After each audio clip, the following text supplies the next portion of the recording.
Los 8 años. Crónica de Alberto Cañas Escalante. Capítulo 1.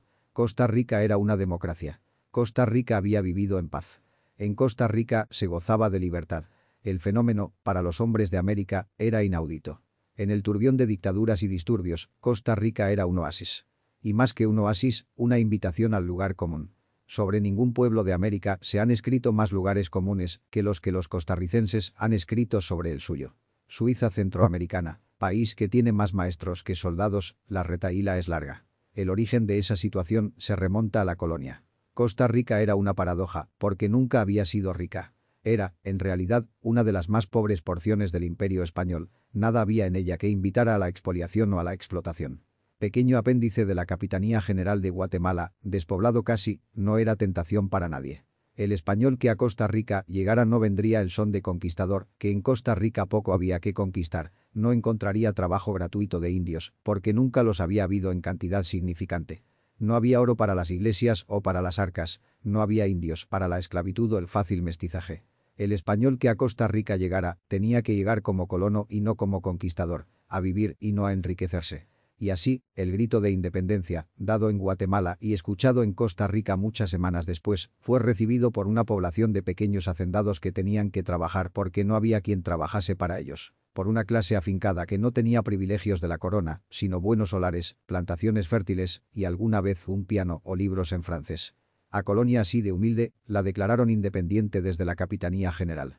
Aislada de ella había vivido, y aislada quiso seguir. El primer intento contra esa tendencia al aislamiento, el de unirla al imperio mexicano de Iturbide, abortó, no solo porque México estaba lejos, sino también porque traería complicaciones. Cuando la apenas pudiente aristocracia rancia de Cartago se declaró realista, monárquica diríamos hoy, los comerciantes de San José con un puñado de intelectuales a la cabeza, le armaron perra. Y el 5 de abril de 1823, sobre las lomas que separan a las dos ciudades, en la batalla llamada de Ochomogo, los josefinos no solo derrotaron a los cartagineses, sino que le arrebataron a la vieja ciudad la condición de capital que se trajeron para la ciudad nueva, criolla, donde la colonia poco había dicho. De paso, dieron el primer avance democrático y dejaron sentado que las nuevas ideas republicanas serían las que habrían de tener vigencia. En esa pupa aparece, con caracteres de auténtico jefe, Gregorio José Ramírez, que acaudilla las huestes militares josefinas como comandante general de las armas de la provincia. Tiene a la sazón 27 años. Es una figura oscurecida de la que poco se sabe.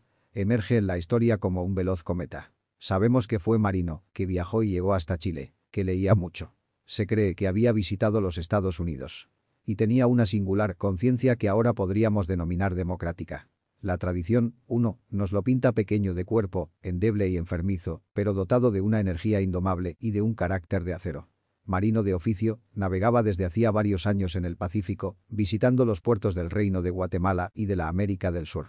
Era dueño y capitán del bergantín Jesús María, al que también llamaban el Patriota, y en ese barco había regresado a principios de febrero de 1823, de un largo viaje por las costas de Colombia, el Ecuador y el Perú. Los modales de Ramírez eran bruscos, su lenguaje áspero, como de hombre acostumbrado a luchar contra las tempestades y a ser obedecido al punto y sin réplica, pero a la vez poseía pandes cualidades, por las que era muy querido y popular, sobre todo en Alajuela, donde por causa de su mala salud se había domiciliado con su madre doña Rafaela Castro.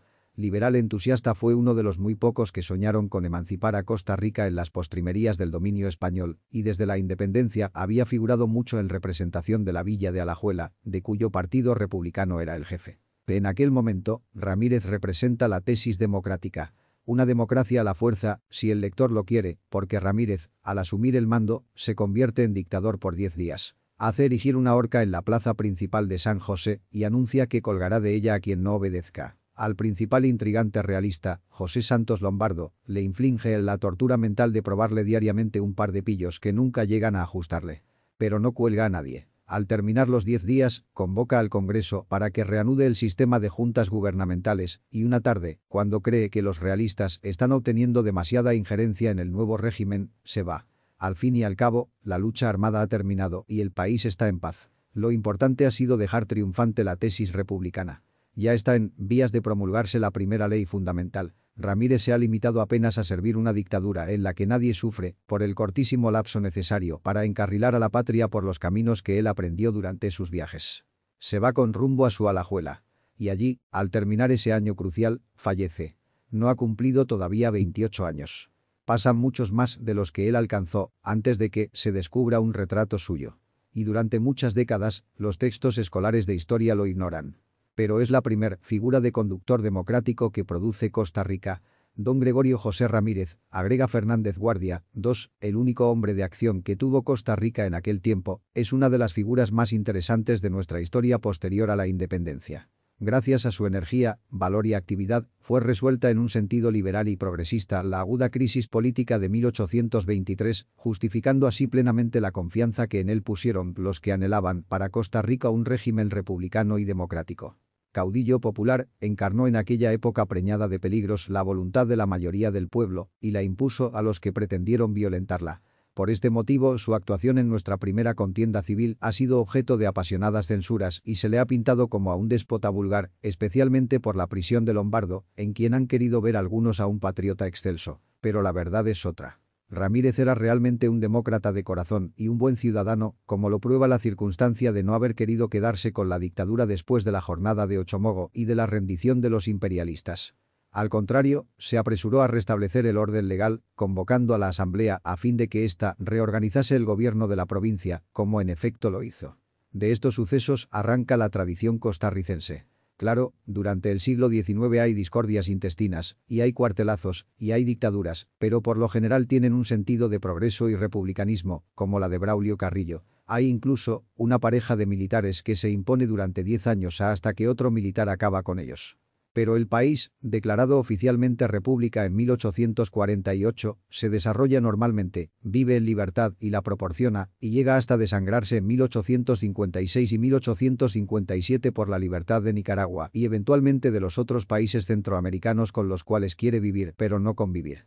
Los presidentes son médicos, o abogados, o militares, o comerciantes. Los hay que no alcanzan la treintena y los hay que peinan muchas canas en sus pobladas barbas en forma de U. Unos no llegan a gobernar el medio año, generalmente son civiles. Otros se perpetúan hasta por 10, con intervalos a cargo de personajes de confianza, generalmente son militares. Pero un civil, Juan Rafael Mora, logra gobernar un discutidísimo decenio a través de reelecciones e imprime al país un nuevo vigor democrático. Decreta el monopolio de licores, crea el primer banco del Estado, en cierta forma, aunque él pertenece al grupo, logra refrenar los impulsos prepotentes de la plutocracia cafetalera en formación y obtiene gloria centroamericana en la heroica guerra de Nicaragua. Pero todo tiene un carácter patriarcal y familiar.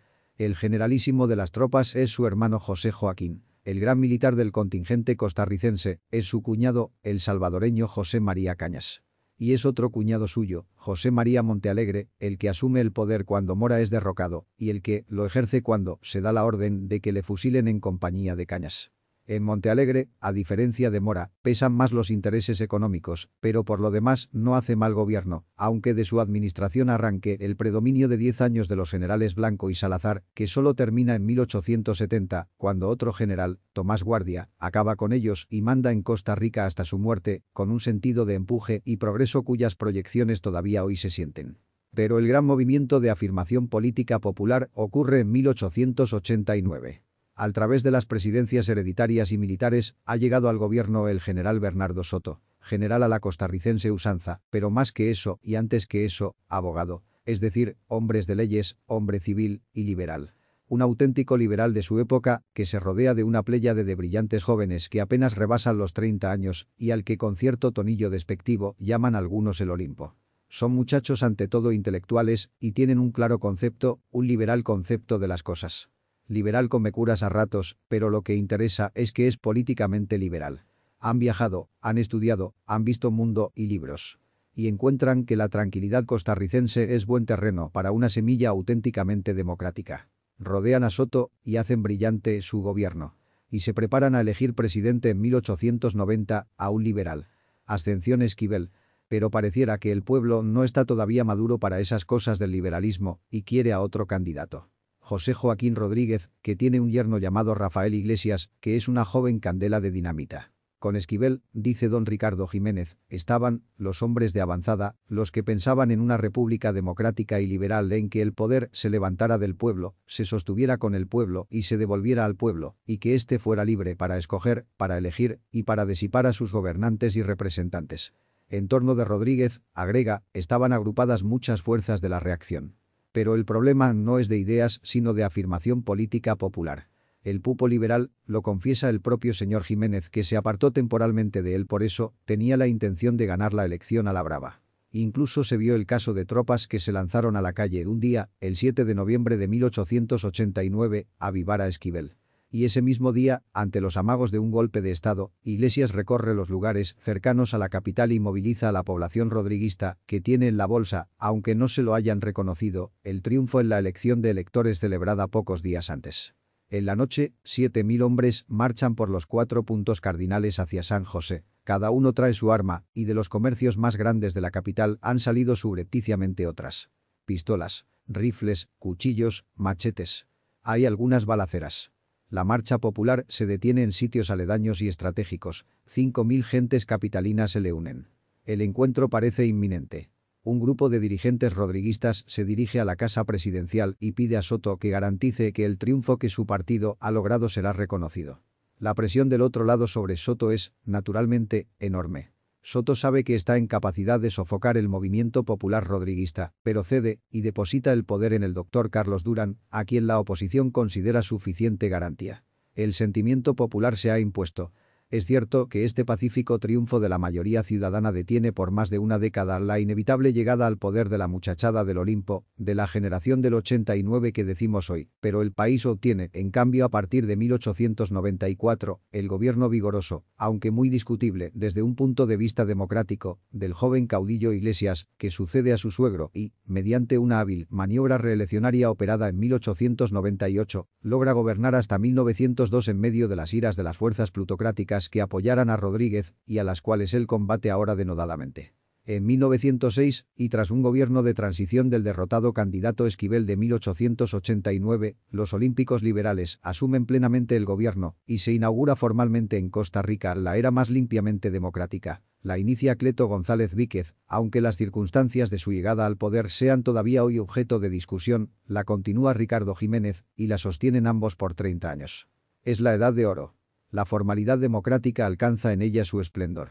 Pero esa época por muchos añorada, tiene cierto saborcillo plutocrático inconfundible, de carácter patriarcal. La generación liberal puede gobernar en paz, porque cuenta con el apoyo de la plutocracia. Son los abogados de los grandes cafetaleros, o ellos mismos, los que se suceden en los altos cargos gubernamentales, en las curules congresiles. Esto es así, porque entre las clarísimas y ejemplares ideas de los liberales y los incipientes intereses de la plutocracia, no hay, a esa altura, choque alguno. Pero de la pléyade de hombres brillantes, son los ricos quienes escogen. Las candidaturas nacen en las oficinas y en ellas se decide a quién se le financian sus aspiraciones y a quién no. Los diputados son, por lo general, los señores de la ciudad cuidadosamente escogidos. En alguna oportunidad, a un inminente gobernante, delegaciones de obreros, de artesanos se les llama entonces, y de poblaciones lejanas con aspiraciones, le piden representación propia en el Congreso. La respuesta del candidato, que hoy parece cruelmente irónica, es la justa y adecuada para la época. De su lista de candidatos a diputados, él ha escogido a uno como defensor de los artesanos y a otro como representante del lejano cantón, y les cita a un prominente abogado de intereses extranjeros y a un pariente suyo a quien él desea resolverle un problema económico llevándole al Congreso. La democracia costarricense es patriarcal, es idílica, es pastoril. Y como todo patriarcado, presupone la existencia de una clase o de una casta o, en el peor de los casos, de una camarilla privilegiada que por privilegiada se convierte en protectora. El sistema patriarcal protege benevolentemente, pero no da auténticos derechos. Sin embargo, en medio de todo aquello, se vive tranquilamente, se progresa paulatinamente y, porque las figuras de proa de la República lo quieren, se va creando conciencia democrática. González Víquez y Jiménez trabajan para el futuro. Saben hacia dónde debe marcharse, pero no se precipitan. Son cautos, pero conocen su meta. Había sido el padre de Jiménez quien, como efímero presidente, decretara en 1869 que la enseñanza primaria era gratuita y obligatoria, y González Víquez figuraba en el gobierno de Soto, cuando el gran Mauro Fernández, paradójica figura de banquero educador, pequeñito hombre de gran visión, emprendió su reforma educacional, truncada por cierto. González Víquez y Jiménez intensifican la educación, con un criterio popular, democrático y laico. Su liberalismo es también religioso, pero sin crearse problemas. Extienden las vías de comunicación, le crean al más humilde de los ciudadanos la conciencia de su propio valor de tal. En el fondo de sus espíritus de estadistas tienen que haber sabido cuáles serían las consecuencias de esto, pero la plutocracia que le sostienen no las y calcula. En el fondo es conservadora, pero no lo sabe, y auspicia a los liberales en su gran tarea sin tropiezos. Cuando el gobierno democratiza a largo plazo, cuando lo que hace es poner las bases para que las generaciones futuras tengan más vigor con qué gritar contra el patriarcado protector, trabaja en paz. Cuando toma medidas más inmediatas, más directas, el resultado es otro, y lo prueba la estrepitosa caída del idealista presidente Alfredo González Flores en 1917.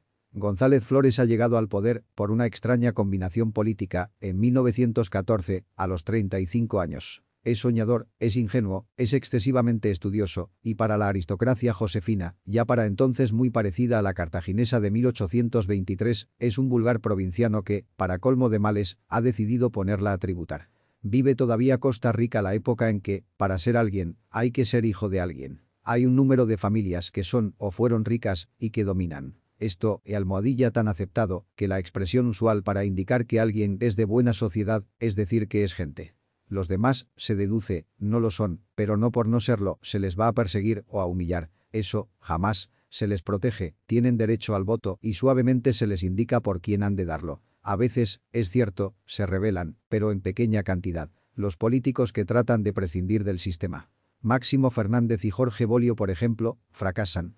El listo y humilde viejo González Víquez, que nunca pierde la limpieza de su alma de campesino de barba, y el diabólico aristócrata cartaginés Jiménez, que renegó de todas esas cosas para alarmar señoronas en su juventud, se ríen de ellas, pero no hacen de sus carcajadas sistema de gobierno. González Flores, que no tiene ni el olfato de Jiménez, ni el tacto exquisito de González Víquez, ignora muchas cosas.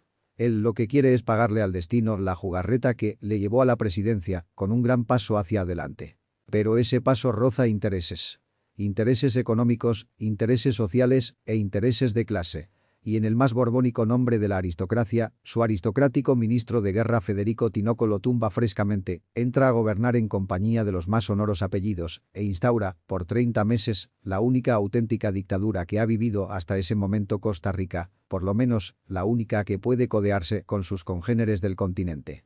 Pero la oligarquía de Costa Rica no es militar como la de Venezuela, ni feudal como la del Perú o Guatemala, y eso de tiranizar le queda dichosamente grande. Un disparo misterioso liquida al hermano y factotum del dictador y remata así el movimiento auténticamente popular de resistencia que ha venido volviendo loca a la tiranía durante meses y que, como para que se vea de dónde están viniendo las correntadas, ha tenido su expresión urbana, capitalina, en las maestras principalmente. Los 30 meses de Tinoco apenas interrumpen la patriarcal edad de oro y, caído el dictador, la democracia sigue adelante. Uno de los jefes revolucionarios, Julio Acosta, es electo presidente y luego le suceden, cómo no, Jiménez y González Víquez otra vez.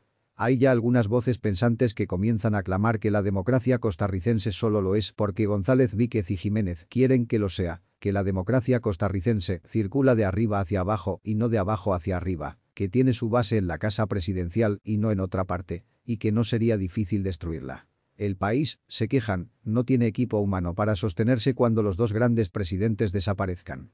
Un poderoso ingenio, aristócrata, cartaginés por más señas, pero volteriano y vitriólico, vástago de las viejas familias de la vieja capital, Mario Sancho, publica un cáustico tomo en 1935. Lo titula, irónicamente, Costa Rica, Suiza, Centroamericana, pero no es tomo de burlas sino de veras. Analiza, desnuda, diagnostica y, de paso, hace la autopsia. Y, significativamente, lo publica pocos meses antes de que desaparezcan del gobierno, definitivamente, los dos grandes caudillos liberales. Son las postrimerías del tercero, del último gobierno de Jiménez. Como González Víquez, que tenía la costumbre de presidir elecciones libres y limpias, se ha visto en su gobierno de 1928 a 1932, abrumado por la espantosa depresión económica y por una despiadada oposición que solo ansiaba liquidarlo, sus acciones políticas han bajado y ya no es posible pensar en él para que suceda a Jiménez en 1936. Pero hay en el gobierno un secretario de fomento de singular energía, de excepcional probidad, de inusitada eficiencia, que se llama León Cortés.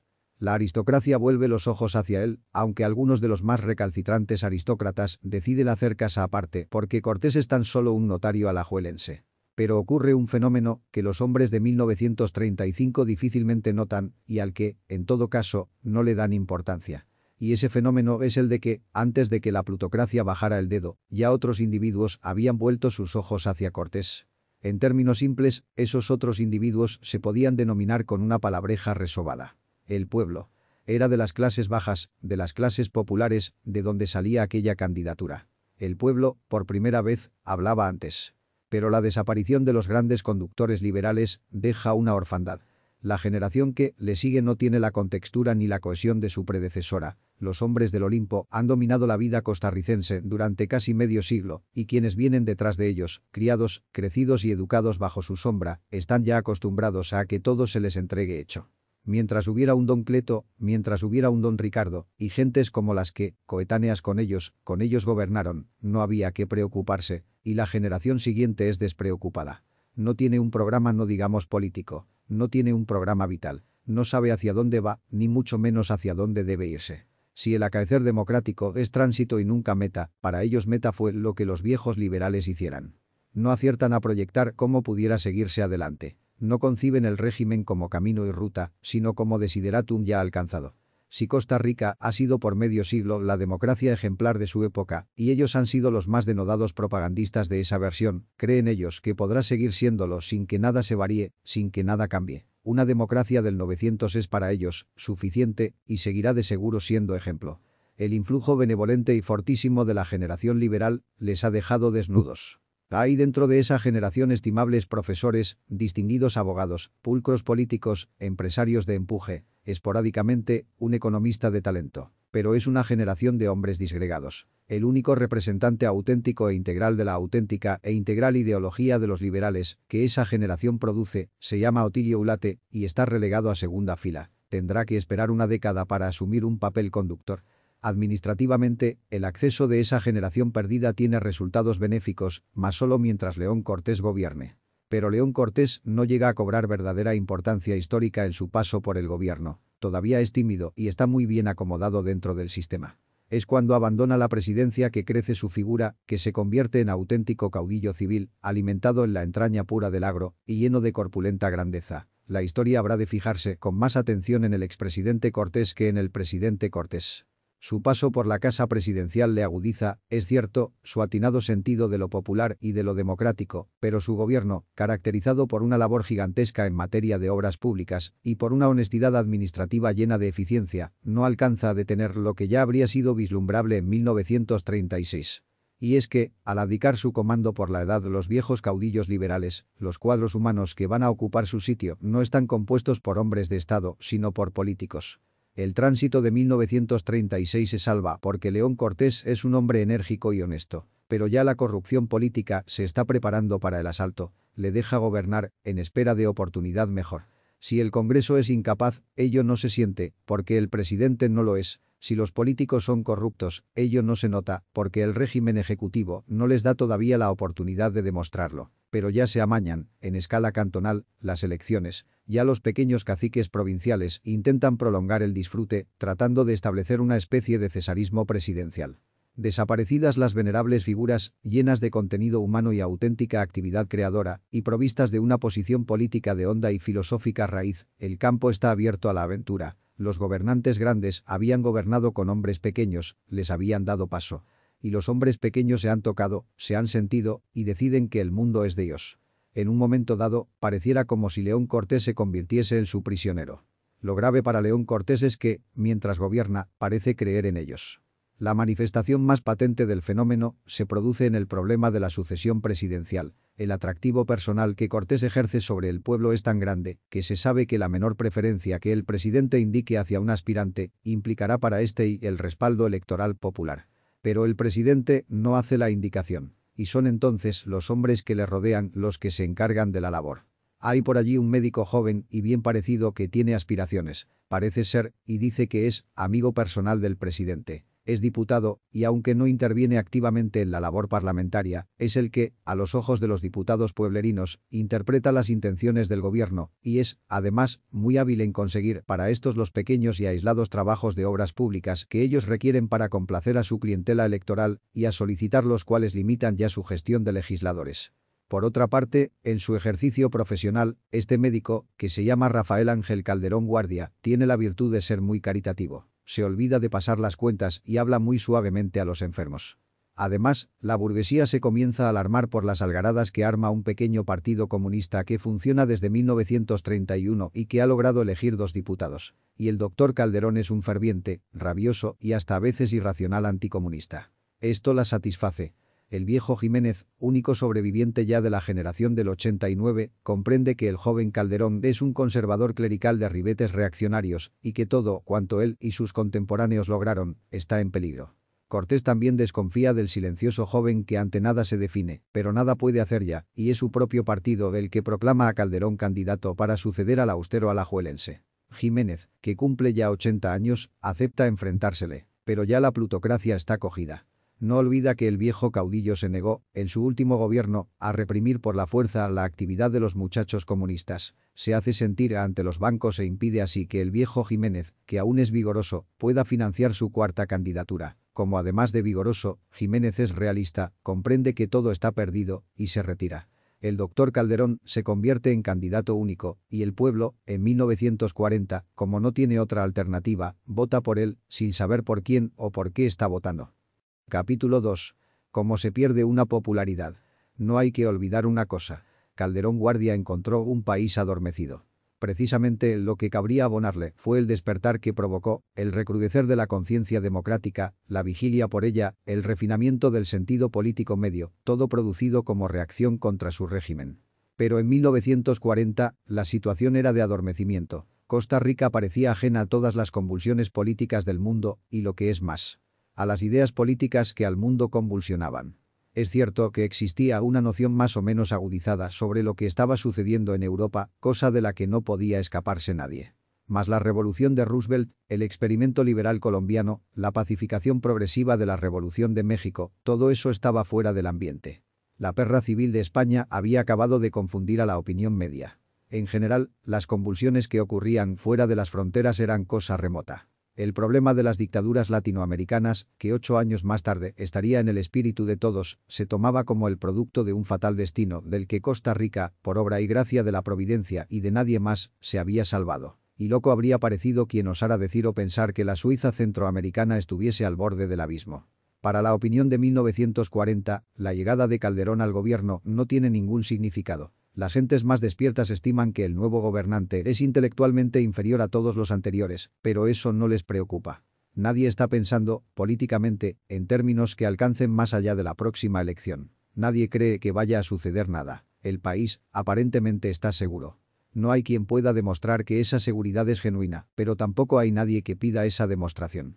Paniaguados del nuevo régimen se dedican a cantar loas a lo que ellos llaman los hombres de 40 años, pero nadie toma en serio ese intento de interpretar sociológicamente el advenimiento al poder del mediocre médico, intento que más bien es mirado con cierta expresión burlona. Durante los 2 primeros años de su gobierno, el presidente Calderón hace aprobar por el Congreso 2 medidas que le traen simpatías: el restablecimiento de la universidad y la creación de la Caja Costarricense de Seguro Social.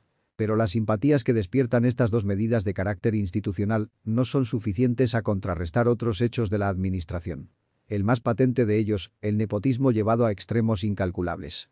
En todas las oficinas del gobierno figuran en forma prominente los miembros de la familia presidencial, en alto porcentaje gentes incapaces e ineptas. Un hermano del presidente, oscuro cajero bancario hasta hace un año, es secretario de Gobernación y tercer designado a la presidencia. El Congreso se dedica a otorgar rimbombantes títulos de general a militares emparentados con el presidente. De pronto se decide que una sola sección de compras, o proveeduría, no es suficiente para la administración, y se crea otra, para que un primo del doctor Calderón la ocupe.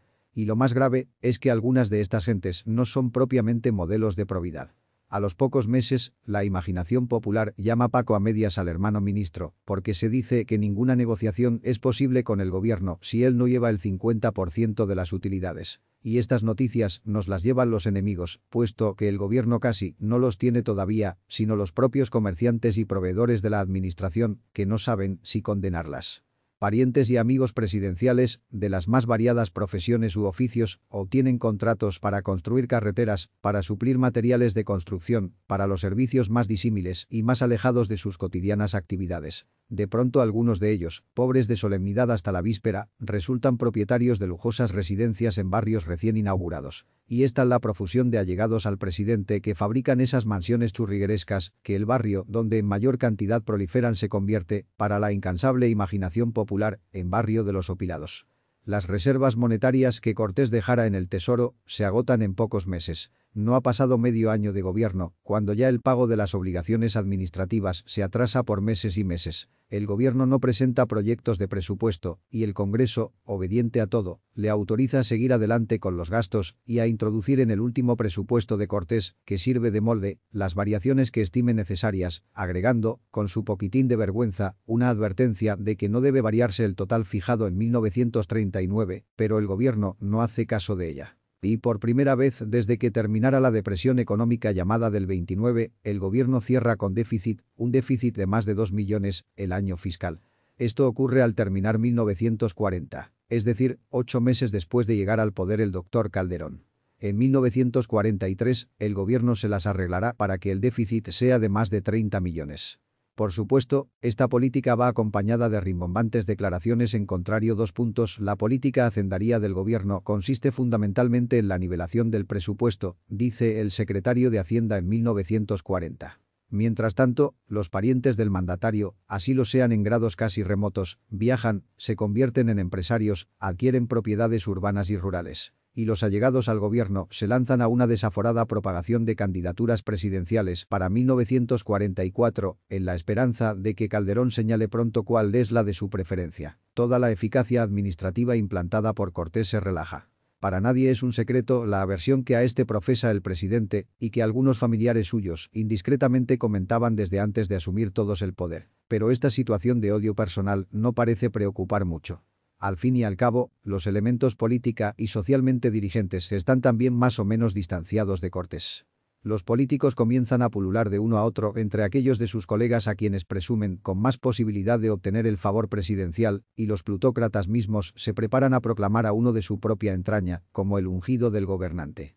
La verdad es que en esos meses nadie parece tomar muy en serio a los ojos de los grupos que le rodean, bautizados definitivamente como oligarquía civil por el periodista Otilio Ulate, que parece ser la única voz públicamente alarmada que hay en el país. El señor Calderón no es más que un compás de espera que les permite buscar con más tiempo un presidente para 1944. Claro que, a la larga, Calderón resulta más vigoroso y más fuerte de lo que sus allegados concedían en 1941, pero es lo cierto que al terminar el primer año de gobierno, ya a la administración lo único que parece interesarle es la búsqueda de un sucesor adecuado. Y, por supuesto, durante esos meses iniciales de euforia, nadie se acuerda de Cortés.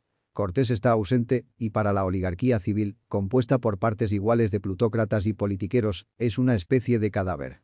Pero ocurre que Cortés regresa a Costa Rica y, en forma espontánea, una multitud se congrega a recibirle y le aclama entusiasmada, gritando que Cortés ha de ser presidente de nuevo en 1944. Calderón se indigna y grita, pero en la intimidad. Los directores del país no toman en serio la cosa. En realidad, calculan, la multitud que ha recibido a Cortés no tiene lo que se llama significación política. No están en ella los caciques provinciales o de cantón, ni los financiadores de candidaturas en escala nacional.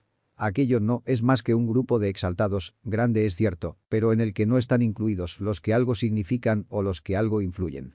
Los plutócratas, está ya dicho, piensan en su propio candidato y los políticos están jugando a varios por ver cuál es el más viable. Y esos dos grupos son los únicos a los que cabe conceder alguna vigencia. Pues no son los que siempre y exclusivamente la han tenido. ¿No ha estado compuesta la Costa Rica tradicional y patriarcal de un pequeño grupo benevolente que inspira u ordena y de una masa amorfa que vota obediente? ¿Acaso entre esas dos capas del país existe alguna otra que tenga algo que decir? Sin embargo, la progresiva democratización, el influjo de las grandes reformas educacionales, la labor a largo plazo de los liberales que sí sabían hacia dónde iban, es hora de que salgan a la superficie. Sin que nadie lo note, sin que nadie lo observe, sin que nadie por lo tanto haya podido calcular sus consecuencias, Costa Rica ha estado gobernada durante 50 años por una generación de hombres de fuerte formación filosófico-política y de arraigados conceptos en ese sentido. y su labor general, en lo político, en lo económico, en su defensa del derecho a educarse y de la pequeña propiedad, ha redundado con exactitud matemática en la formación de una clase media amplia, regularmente instruida, y con plena conciencia de sus derechos políticos, que a su vez puede llegar a ejercer considerable influencia sobre el campesinado. Esa clase media ha encontrado su símbolo en León Cortés, se ha entusiasmado con él, tal vez simplemente con su modo de gobernar enérgico, contundente, sin miramientos, y a partir de ese día de diciembre de 1940 en que León Cortés vuelve a Costa Rica, le convierte en su adalid. No como acto de hostilidad al señor Calderón y a su grupo, no por reacción, sino por acción directa. La verdad es que ni el ávido gobierno de Calderón, ni los políticos de combinación y truco, ni la plutocracia con delirio de grandeza que ahora, desaparecidos los viejos del 89, se apresta a tomar las riendas del gobierno por su cuenta y riesgo, tienen nada que ofrecer a esa clase media, que se aferra entonces al nombre de León Cortés.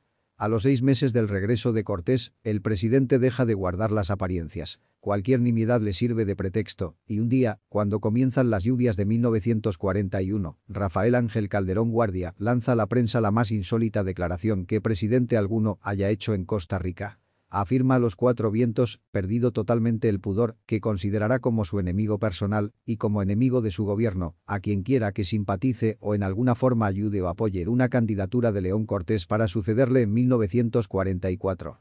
La suerte está ya echada. Los costarricenses podrían ya saber a qué atenerse, pero en realidad todavía son inocentes y no calculan lo que les espera. Calderón se da cuenta antes que muchos de que León Cortés es un candidato fuerte y desconfía inicialmente de las posibilidades que cualquiera de sus allegados tenga de enfrentársele. Planteada esta contingencia, los palaciegos comienzan inmediatamente a agitar la bandera insólita de la reelección o la de la prolongación a 6 años del periodo de gobierno del señor Calderón Guardia, electo por 4. Las gentes sensatas, sin embargo, que comienzan a darse cuenta de la magnitud del desastre que para el país están constituyendo los insaciables allegados del presidente, que ven el pésimo estado en que se encuentra toda la estructura estatal después de pocos meses de estar en manos del bondadosísimo pero voraz e inescrupuloso médico, no pueden creer en semejante barbaridad. Pero no faltan viejos políticos sacados de su retiro por el gobierno para prodigarles cargos de cierto relumbrón que le permitan explotar el prestigio que esas figuras puedan todavía tener, que salgan doctamente a opinar que la prórroga o la reelección son necesarias, y ya se sabe que el presidente tiene suficientes votos en el Congreso para hacer pasar las reformas constitucionales que a sus particulares, personales intereses convenga. Esas figuras sacadas del retiro son, por ejemplo, las que predominan en los nuevos organismos universitarios y de seguridad social, donde, salvo contadas excepciones, no hay otra cosa que viejos políticos en barbecho y mediocres arribistas, verdaderas rémoras para las dos flamantes instituciones que no logran levantar vuelo. El gobernante todo lo resuelve sentimentalmente. Se trata de amigos suyos, o de su padre, o de su abuelo, y quienes están inconformes, es porque él no ha podido darles nada. Claro, para un presidente que da tanto, eso de dar es lo determinante. En 1942 debe renovarse la mitad del Congreso. Todavía no hay organizada una oposición visible. El país, parece mentira, sigue adormecido. El propio Cortés, a quien el presidente, en forma olímpica, ha condenado a un platónico ostracismo, es cazurro y está a la expectativa. Sabe ya cómo las gasta el doctor Calderón y prefiere no lanzarse todavía a la palestra. Cuando ya la elección congresil está muy cerca, parece que solo los comunistas fueran a presentar papeletas para enfrentar a las que personalmente confecciona el presidente. Pero 2 muchachos completamente desconocidos en el mundo político tienen la humorada de presentarse candidatos a diputados por la provincia de San José. Se llaman Eladio Trejos y Fernando Lara. Poca gente les conoce. Se sabe que son abogados de bufete capitalino, que profesionalmente gozan de prestigio, que uno de ellos, Lara, tiene buena amistad con don Ricardo Jiménez, pero poco más.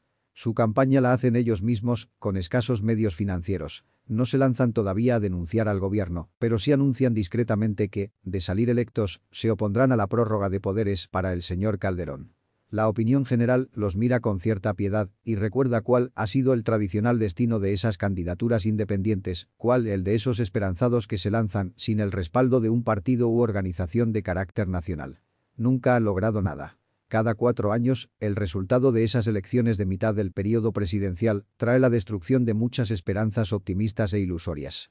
Para ser electo, hay que ser candidato del partido del gobierno o del partido que perdió la anterior elección presidencial, si es que todavía existe, o de los comunistas. El pueblo desconfía, ha desconfiado siempre, de esos señores desconocidos que de pronto aparecen un día en la plaza de la villa, cuando termina la misa dominical de media mañana, y tras repartirles algunas hojas o panfletos, le piden sus votos. La opinión sonríe ante las pretensiones de Trejos y Lara y del grupo de bisoños muchachos honorables que les completa la lista. Sobre todo, porque sabe que ni tienen ni solicitan dinero para gastar en su campaña. El sonriente médico que gobierna y que sabe mucho de política, de algo había de saber, sonríe más que los otros. ¿Quién va a votar por esos niños? El propio señor Albertazzi, poeta y diputado gobiernista que es candidato a la reelección y que sabe hacer unos discursos frondosos y lujuriantemente injuriosos, se limita a reírse de los niños ante el micrófono y a recordarle al novel candidato Lara la vieja canción escolar que decía Larán, Larán Larito. De allí no pasa, aquello no puede tomarse en serio. A lo más que podrán aspirar los dos muchachos es a que algunos de esos descontentos profesionales, a quienes el presidente no ha podido complacer, voten por ellos, pero eso será porque tienen la costumbre de votar por esas papeletas independientes. Y esos descontentos no llegarán, los amigos del gobierno están seguros, al medio millar. Pero poco antes de que se efectúe la elección, Cortés, tímidamente porque no quiere todavía jugarse a fondo sus cartas, decide endosar la papeleta de Trejos y Lara. No es que sea la papeleta suya o la de su grupo, pero el expresidente recomienda mesuradamente a sus amigos que, si lo tienen a bien, voten por los dos muchachos. Viene la elección. El gobierno se moviliza con todo su equipo de hacer fraudes electorales. Desaparecen de las mesas las cédulas de votación de los ciudadanos. En los lugares no urbanos se impide el acceso a las urnas. Todas las corruptelas tradicionales se ponen en práctica. La fuerza de las autoridades es increíble. Los comunistas denuncian el aparatoso fraude que se les va a hacer. En el lejano Guanacaste, el doctor Francisco Vargas Vargas, que viene siendo desde hace años indiscutido líder de su provincia, presiente que de nada le van a servir los muchísimos votos que reciba porque no van a ser limpiamente contados. En los periódicos de San José ha aparecido una serie de crónicas sobre el asunto, con el título, muy gráfico, de El Guanacaste vota pero no elige. Los empleados públicos que en alguna forma hayan expresado inconformidad con los nombres que el partido de gobierno presenta en sus listas son despedidos inmediatamente de sus cargos. El país siente una extrema presión de parte del gobierno para imponer un congreso a su gusto y sabor. Sí, es cierto, en Guanacaste el doctor Vargas no logra ser electo. Pero en Alajuela sí lo consigue el propio hijo de Cortés y, ante la sorpresa de todos, Trejos y Lara, los dos, resultan diputados. El doctor Calderón no había previsto semejante cosa. ¿Es el endoso de Cortés lo que les ha valido? ¿Será que los descontentos que iban a votar simbólicamente por los dos muchachos son más de los que se creía? Y por otra parte, ¿no se entera el presidente de que los círculos plutocráticos están celebrando la derrota moral que ha sufrido el régimen? El presidente, desgraciadamente para él, no conoce bien la estructura de su país.